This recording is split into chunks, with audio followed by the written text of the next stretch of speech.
नमस्कार दोस्तों, स्वागत है आपका अपने YouTube channel Nain school of knowledge पर। आज हम जो एडवर्टाइजमेंट नंबर 12/2015 जो फॉरेस्टर का एग्ज़ाम हुआ था उसके क्वेश्चंस के बारे में डिस्कस करेंगे। इसमें हमने मैथ और रीजनिंग को छोड़कर जो भी इम्पोर्टेंट क्वेश्चंस होते हैं उनके बारे में डिस्कस करेंगे। तो आइए शुरू करते हैं। जो RBI reserve bank of India में कुल कितने उप गवर्नर के पद हैं? केवल 4। एक आरबीआई का गवर्नर होता है, अभी शक्तिकांत दास जी हमारे आरबीआई के गवर्नर हैं, और उसके साथ 4 उप गवर्नर होते हैं। सोने का मूल्य निर्धारित होता है लंदन से। रूस की संसद को कहा जाता है संघीय विधानसभा। वह व्यक्ति जो भारत में सबसे लंबे समय तक मुख्यमंत्री बना रहा, कौन? ज्योति बसु। राष्ट्रीय खेल दिवस को मनाया जाता है 29 अगस्त को। जो ये मेजर ध्यानचंद जो हॉकी का जादूगर कहा जाता है, उसके जन्मदिन पर राष्ट्रीय खेल दिवस मनाया जाता है। डॉन नामक साप्ताहिक समाचार पत्र प्रकाशित होता है, कहाँ से होता है? पाकिस्तान के कराची से। मोसाद खुफिया एजेंसी है इजराइल की।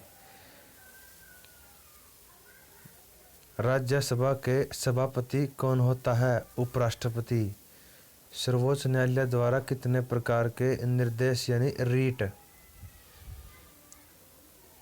जारी किए जाते हैं? 5 प्रकार के। भारत में राष्ट्रीय आय का अनुमान खालिस्तान के द्वारा किया जाता है, केंद्रीय सांख्यिकी संगठन के द्वारा। अंबाला जिले का क्षेत्रफल कितना है? 1574 वर्ग किलोमीटर, 1574 वर्ग किलोमीटर। भारत 2011 की जनगणना के अनुसार अंबाला जिले की जनसंख्या कितनी है? 11 लाख। यमुनानगर जिले का क्षेत्रफल कितना है? 1768 वर्ग किलोमीटर। कैथल जिले का क्षेत्रफल कितना है? 2317 वर्ग किलोमीटर। दोस्तों, इन क्वेश्चनों को देखते हुए पता चलता है कि एचएसएससी किसी भी प्रकार के क्वेश्चंस को पूछ सकता है। ज़रूरी नहीं है कि हम सोचते हैं कि हर 22 जिले हैं, इनका क्या क्षेत्रफल पूछेगा, क्या इनकी जनसंख्या पूछेगा, क्या इनका जनसंख्या घनत्व पूछेगा। इस क्वेश्चन पेपर से यह साबित होता है कि हम अपनी तैयारी फुल रखें, एक एक प्रश्न को नोट करें और उसको ध्यान से पढ़ें। एचएसएससी का कोई पता नहीं, कुछ भी पूछ सकता है, इसलिए अपनी तैयारी बेहतर रखें। तो आगे शुरू करते हैं। 2011 की जनगणना के अनुसार करनाल की जनसंख्या है 15 लाख। पानीपत जिले की स्थापना कब हुई? 1 नवंबर 1989 को।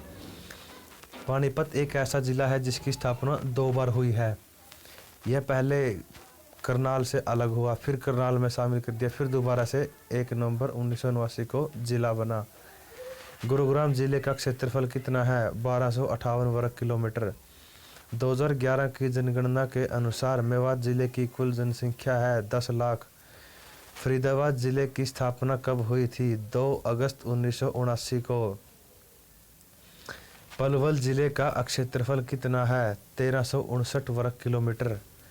2011 की जनगणना के अनुसार पलवल जिले की जनसंख्या कितनी है? 10 लाख। महेंद्रगढ़ जिले की स्थापना कब हुई? 1 नवंबर 1966 को।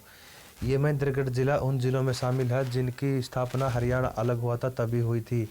इसमें 7 जिले थे।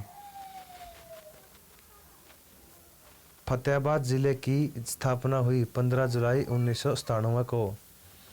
2011 की जनगणना के अनुसार जींद जिले की साक्षरता दर, ये देखो, पहले क्षेत्रफल पूछ लिया, फिर जनसंख्या पूछ ली, अब साक्षरता दर पूछ ली। तो एचएसएससी कोई भी क्वेश्चन पुट कर सकता है, इसलिए अपनी तैयारी अच्छे से रखें। 2011 की जनगणना के अनुसार जींद जिले की साक्षरता दर 71.44। 2011 की जनगणना के अनुसार पंचकुला जिले का, ये देखो लिंग अनुपात पूछ लिया यहाँ पर, इसका 873। HSSC ने इसका आंसर 873 माना है, वैसे 870 है इसका लिंग अनुपात। 2011 की जनगणना के अनुसार यमुनानगर जिले की जनसंख्या का लिंग अनुपात 877। रेवाड़ी जिले की स्थापना कब हुई? 1 नवंबर 1989 को। रेवाड़ी जिले का क्षेत्रफल 1594 किलोमीटर वर्ग किलोमीटर। 2011 की जनगणना के अनुसार हरियाणा का जनसंख्या घनत्व 573 वर्ग किलोमीटर। 2011 की जनगणना के अनुसार हिसार जिले की साक्षरता दर सबसे कम है और किस जिले की साक्षरता दर सबसे कम है? मेवात। हरियाणा में प्रथम राज्य कवि हैं उदय भानु हंस। राजदूत मोटरसाइकिल कारखाना हरियाणा के खालिस्तान जिले में अवस्थित है, फरीदाबाद। हरियाणा में भारत का प्रथम मोबाइल चल न्यायालय कब स्थापित हुआ? अगस्त 2007 में। ये मेवात में स्थित है। हरियाणा विधानसभा के विधायकों की संख्या है 90। हरियाणा का राज्य पशु कौन सा है? काला हिरन। हिंदी शब्दकोश में अक्षय का क्रम किस वर्ण के बाद आता है? क। सदैव में प्रयुक्त संधि स्वर संधि। आ जन्म शब्द का उदाहरण है? अव्ययीभाव समास का उदाहरण है आ जन्म। योग रूढ़ शब्द का कौन सा है? लंबोदर।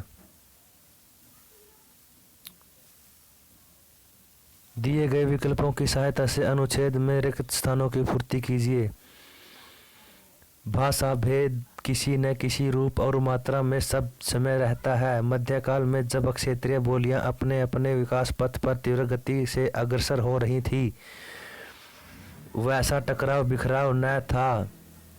भाषाई विवाद और समस्या को जन्म देकर उकसाने उभारने का सारा श्रेय ब्रिटिश शासन और उसके समर्थकों को, इसलिए 85 का उत्तर समर्थकों डी ऑप्शन को है। यह विरासत उन्हें उन्हीं की बदौलत कूटनीति